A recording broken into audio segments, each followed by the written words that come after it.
తెలంగాణపై ఫోకస్ చేపిస్తున్నారు. తెలంగాణలో బీజేపీని అధికారంలోకి తీసుకురావడానికి కేవలం కేంద్ర ప్రభుత్వం ఆడిస్తుంది వీళ్ళతో నాటకాలు అంటూ కూడా బీఆర్ఎస్ వర్షన్ ఇది. సో దీనికి మీ దగ్గర సమాధానం ఏంటి?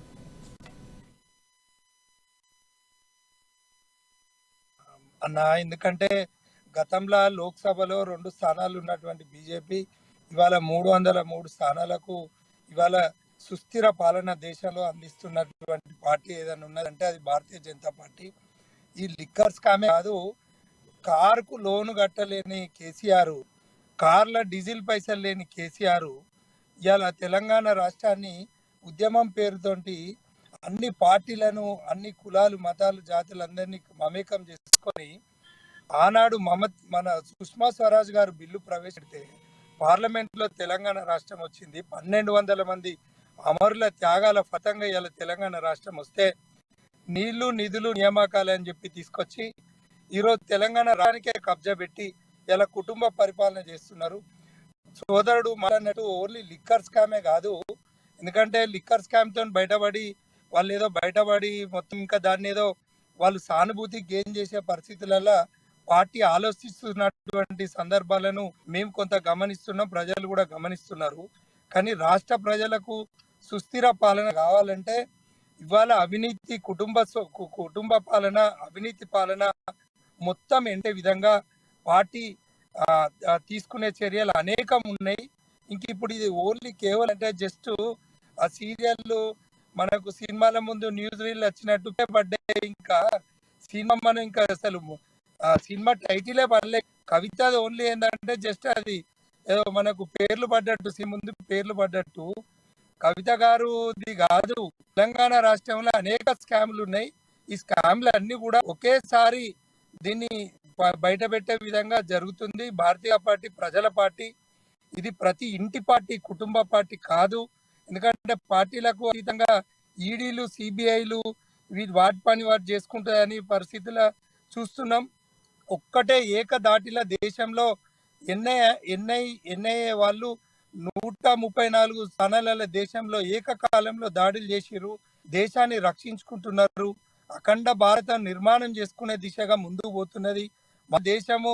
మొన్న మన కరోనా వ్యాక్సిన్ వచ్చినప్పుడు జనాభాలో 2వ అతిపెద్ద దేశమైనటువంటి భారతదేశం గుట్టలుగా లక్షలు కోట్ల మంది చనిపోతారని చెప్పిండ్రు. కానీ అలా ప్రపంచానికి ఆదర్శంగా నరేంద్ర మోడీ పరిపాలన ఉండి, నరేంద్ర మోడీ గారు మనం వ్యాక్సిన్ తయారు చేసి ఇతర దేశాలకు, అభివృద్ధి చెందిన దేశాలకు కూడా మనం వ్యాక్సిన్ అందించినాం. మనం భారతీయులమైనందుకు, భరతమాత బిడ్డలమైనందుకు గర్వించాలి. కవిత లాంటి చీడ పురుగులను, అలాంటి ఆ కుటుంబాన్ని మొత్తం ఎండగట్టి అవినీతి సొమ్మునంత తీసి మళ్ళీ అదే కారు లోన్ కట్టుకోలేని పరిస్థితికి తీసుకురావాలి.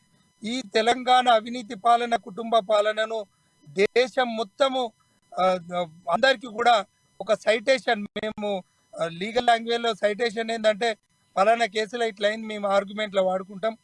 దాన్ని ఒక సైటేషన్గా, ఒక ల్యాండ్ మార్క్ జడ్జిమెంట్గా వాడుకునే విధంగా అమిత్ షా గారు, మోడీ గారు, నడ్డా గారు, అదేవిధంగా మా రాష్ట్రంలో ఉన్న బండి సంజయ్ గారు, ఈటాయందర్ గారు, అందరు కూడా కిషన్ రెడ్డి గారు, ఇంకా అందరు నాయకులందరూ కూడా ఇక్కడ ఉన్నారు. కానీ నిజం చెప్తున్నా నేను మీ ముందు, ఇప్పుడు మన తెలంగాణ రాష్ట్రము మా బీజేపీ నాయకులు కేంద్రం చేతుల్లోనే ఉంది. ఖచ్చితంగా తీసుకునే నిర్ణయానికి అంతర్గతంగా ఉన్నారు.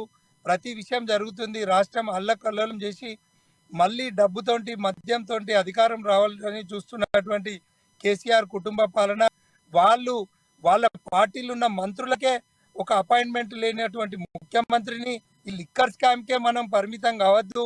మనం రాష్ట్ర ప్రజలము, దేశంలో ఒక పౌరసత్వం ఉన్నటువంటి మనం పౌరులము.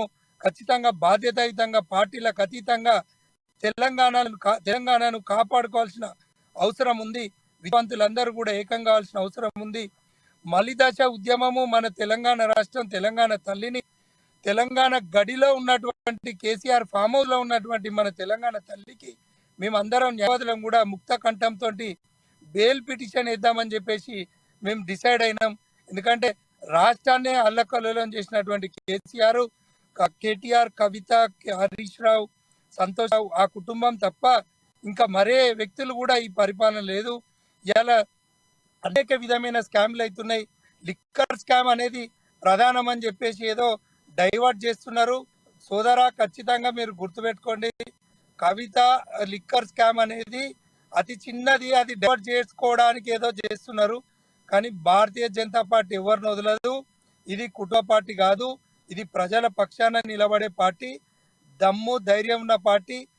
దేశంలో ఈ మరే ఇతర దేశంలో ఇప్పుడు మనకు ఉన్నది, మన దేశంలో ఉన్న ప్రజానాయకులు అక్రమ పార్టీలు, స్థానిక పార్టీలు తప్ప మన విదేశీ కుట్ర కూడా ఈసుంతన్న కూడా లేదు. 8 సంవత్సరాల మన పరిపాలనలో ఒక్కడన్నా కన్నెత్తి చూడలే. మనకున్నటువంటి మన హైదరాబాద్ అల్లకల్లోలమైనటువంటి బ్లాస్టింగ్స్ అయినాయి, అనేక విధాలైన నష్టం పోయినాం. మనకు అంతర్గతంగా సెక్యూరిటీ లేనటువంటి దేశంగా ఉన్నటువంటి మన దేశం ఈరోజు సుస్థిర పాలనతోటి నరేంద్ర మోడీ గారు అందిస్తున్నారు. కానీ మీ అందరికి కూడా చెప్తున్నా, టీవీ ప్రేక్షకుల ముందు నేను వాగ్దానం చేస్తున్నా, భారతీయ జనతా పార్టీ 2050 సంవత్సరానికి ఆలోచించుకున్నటువంటి ఒక ప్లాంట్గా ఉన్నటువంటి పాలనలతో ఉన్నది. ఇలాంటి తుమ్ముతో ఉసిపోయే కేసీఆర్, దొంగ కేసీఆర్, ఇట్లాంటి కేసీఆర్లు, ఈ కవితలు, ఈ వీళ్ళందరూ 19 రాష్ట్రాలలో అధికారంలో ఉన్న మేము, భారతీయ జనతా పార్టీ నాయకులు, వాళ్ళు ఏ స్వార్థం లేకుండా పరిపాలన అందిస్తున్నారు. చర్చ పెట్టండి భయ్యా, కానీ మనం ప్రజల పక్షాన ఉండాలి. మన జీవితం అనేది మన భరతమాత బిడ్డలం అని మర్చిపోవద్దు. మన దేశం కోసం మనం మా భారతీయ జనతా పార్టీ కార్యకర్తలు, నాయకులు, మేము జీతం లేని సైనికులం అని చెప్పేసి మేము పడుతున్నాం. మీరు దయచేసి